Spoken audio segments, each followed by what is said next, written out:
Okay. So this is Mike Murphy. He's a subsistence hunter.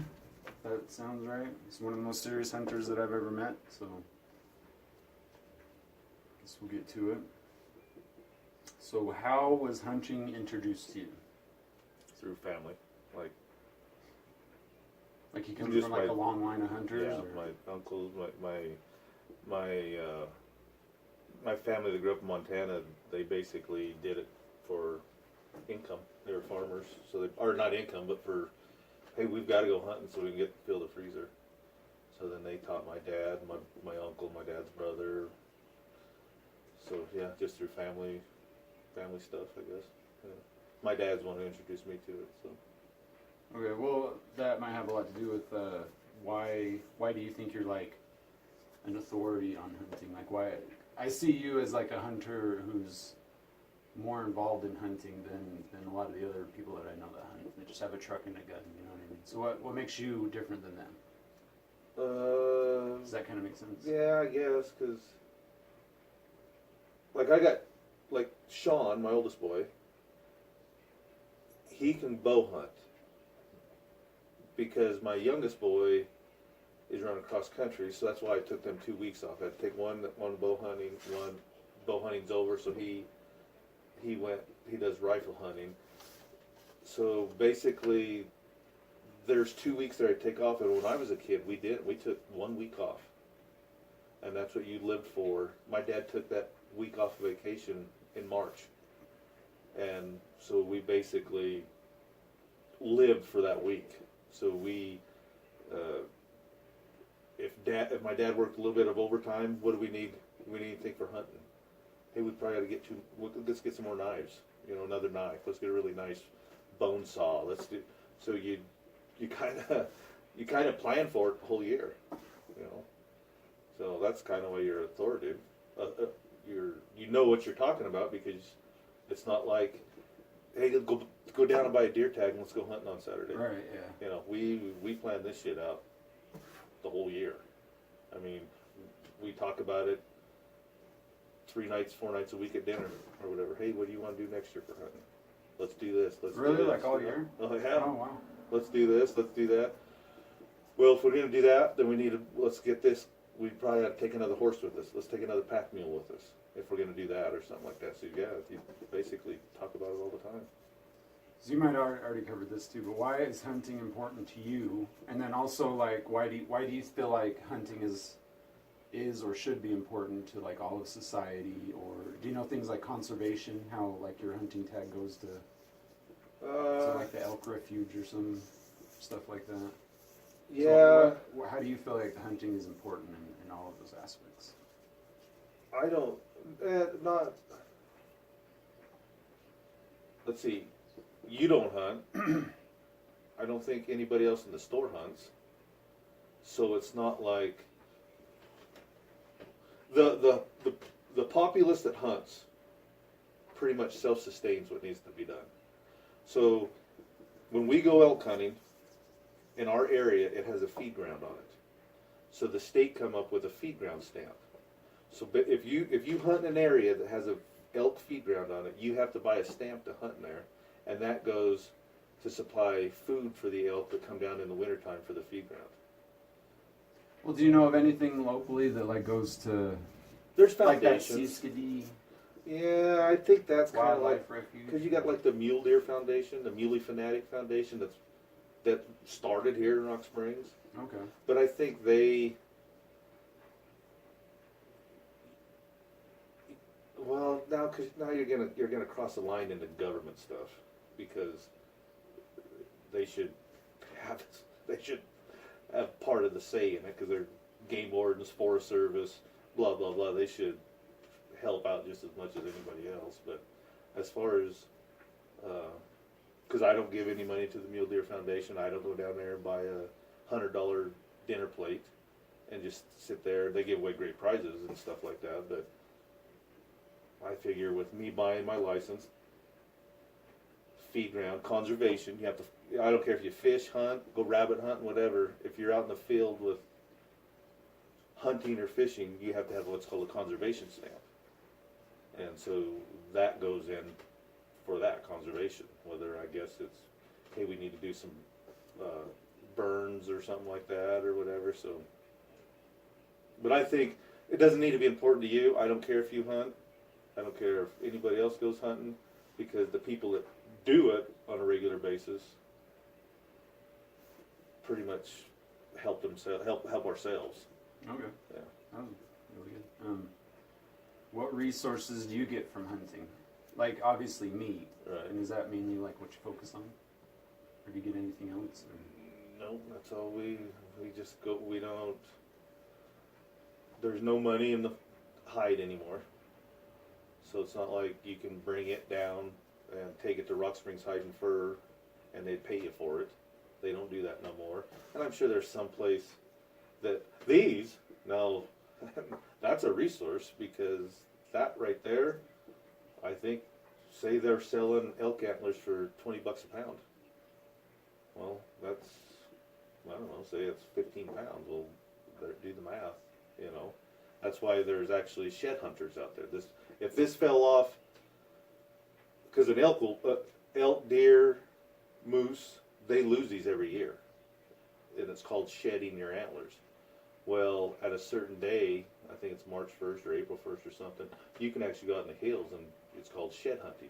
And you pick up the antlers and people sell them for money. So there is a resource besides just what we do, but we just take the meat. And then this is just a novelty, I guess you would call it. And does that kind of go the same for like the circle of hunters that you know of? None of them collect hides or No, bones or teeth or something like that? I know people who barely hunt, but they go shed hunting every year. They'll have a garage full, and they'll call the guy and say, "Hey, I live right here. Come make me an offer. Let's weigh it," and then he buys them from them. But that's all they do. But so this is a resource. We just don't utilize it. This is going to be hung on the barn wall here pretty soon in the tack room. So Yeah. Okay, what are the most important things you need in hunting? Like for example, your horses. So what are some of Just the for- big tools and stuff that you use? well, I guess you're. You can start with your horses, maybe that'll be. Yeah, truck, trailer, or truck, trailer, the horses and mules, all the tack that is involved with that. So, riding saddles, pack saddles, there's accessories that you need. That list goes on and on and on forever. And then, of course, your weapons, knives, safety equipment. This is safety equipment. This is what, when he killed this elk, we tied these to trees and made a trail out, and it's called flagging. So you walk back in to get your elk and everything. So they're just safety materials, clothing. Go up there in a t-shirt. You got insulated stuff and everything. But for our part, truck, trailer, and horses, if you got that, you're pretty much, for us, we're pretty much there. Then it's just buying groceries and things like that. So. Describe what all is involved in the process of hunting. So, like preparation during the hunting trip, and then when you get back to town. We'll do the You bow. just kind of Let's like do an the bow overview. season, because that's, so basically, we've talked about it forever. I've got to put shoes on my horses, so I get them with fresh set of shoes on. So we get that done. You make a food list. We've got, I actually do have right in here a bunch of lists. One's tack for horses, one's camp, one's food, and one's whatever. So we go through them lists, get all that stuff. We get it all packed up. You drive up to the trailhead. You saddle everything, pack everything in there, set camp up, and then you're home. That's your home for 5, 6, 7, 8 days, however long you're up there. And you got like a cache already up there with a bunch of Yeah, stuff. we right? do. Yeah, and so we set camp. Yeah, that's all involved with setting camp up, and then you hunt. And like my boy's elk was shot on the second day of the hunt, so it was hot this fall. So we brought, you just got to get your elk off the mountain. My mom and dad are retired, so on Wednesday midweek they come up with resupply. So I only take food for the first week. They bring up food for the second week and haul garbage and dirty clothes and elk off the mountain. and then when the hunting's over, you break camp and come out the trail to the trailhead and load everything up and come home. I mean, And then do you like, what do you butcher the elk yourself, or do you take it somewhere? we cut all our steaks, which is just back straps and tenderloins, and then the rest goes to the butcher shop for hamburger. Alright. Where are the most common types of areas that are hunted? Maybe just like in Wyoming, like Everywhere. You antelope hunt in the desert. You deer hunt in the deserts and mountains. Well, you desert hunt the elk. I mean, you can actually drive up on White Mountain here and have a good chance of seeing elk right there. The whole state's, excluding private land, of course, in city limits, whatever, the whole state's huntable for pretty much anything. that was kind of another part of this question was like, how does like public and private land work and all that, and then like conservation areas again, and preserves and national parks. Those, like the preserves and the national parks, like the national, or the elk refuge up on Yellowstone, in Yellowstone National Park, they actually cull the herd with selective hunting. So basically, you can apply for that tag, I think, and, well, maybe it's just a certain amount. So you apply for that tag, if you get it, you can actually go in the refuge and hunt there. Conservation areas like Seatskity, I don't know if you can actually hunt on there, cause I don't care, we're on public land, and that's all we've ever hunted.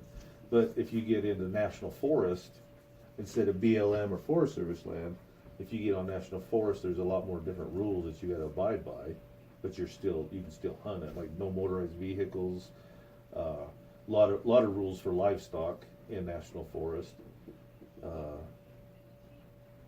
But for the most part, it's pretty much public. There is actually a thing out there that's called Access Yes. You can donate to Access Yes, and I think the premise of that is Wyoming still, I think, has per acre the largest acreage of ranches, and so they got all their gates closed. So Access Yes is to government to say, hey, you can go to that place and access their property through a certain area. So you can actually, so private land, but you have to have permission and whatever. Alright, so talking from a perspective of like economics, do you feel that hunting is financially beneficial versus not hunting? Do you think you're better off because you hunt, financially or No. economically, I guess? No, because if you sat here, and we already talked about this, if you sat here and looked and fuel that it takes to get up there, like we did the cost of horseshoes, the nails, the hay to feed these guys all throughout the year, because you can eliminate some costs. Like I still ride the same saddle I did when I was 18 years old, so that cost is paid for itself already. And we determined that you can get rid of like the months that you don't use your horses, so you don't have to account for that. Well, I kind of backtrack on that because Okay. I got to, whether they're here eating or I pasture them out for the winter, I still got to pay for that. So you're still paying through the year for them. But as far as, and I don't add that up because I don't care. I'm going anyway. Right. Like my words are, I don't hunt because it's a necessity. I hunt because I love it, and it's what we do in this family is we go hunting. So you're going. If I got to work 4 days of overtime, or get an extra job, or do something else, or shoot 10 more horses to pay for it, that's what I'll do just so we can go hunting. So no, I don't put no financial value on it whatsoever. What are some of the negative aspects of hunting that you feel like, maybe not in your personal life, but like maybe in society or something? No, just whatever you can no, think of. because I don't care what people think of. The non-hunters, the activists that really, I don't care what they think. So probably the only real drawback. There's times people misutilize the land. Okay. Bridger Teton National Forest, no motorized vehicles. Every now and then you're going to run into a four-wheeler trail. Well, are they supposed to be there? No. So, but but that's minimal, and probably the only thing is lost animals. You're shooting an elk at 500 yards and the shot's misplaced. You might not find that elk.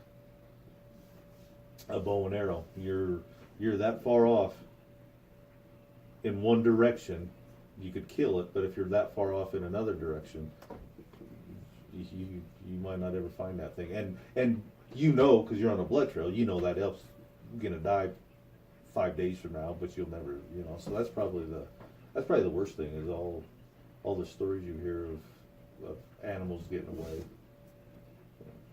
All right.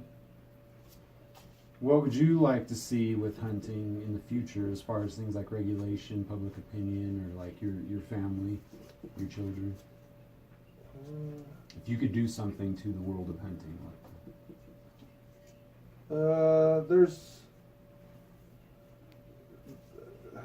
I don't know. You'd have to talk to more of an expert, because, like, where we hunt, the deer population is really bad. like low? Yeah, low. Okay. So you talk to one person to say, hey, make a regulation on this. 3 points are better, 4 points are better on one side. However you do it, shut it off for 2 years. Limit it from a month to a week, and you'll get a certain answer like, heck yeah, let's do that. That'd be great, because then the deer population come back. Then you talk to this guy over here and say, that's bad, because after a certain amount of years, having too many big deer is bad for the herd. I don't know. So I don't know. You got to leave that up to the biologists, I guess, or the more educated, because I can talk till I'm blue in the face about stuff that I want, but I don't think it's right in the real world, you know, because then you'll talk to somebody and say, hey, this is why that's bad, and then I'll be like, oh yeah, well, we can't do that.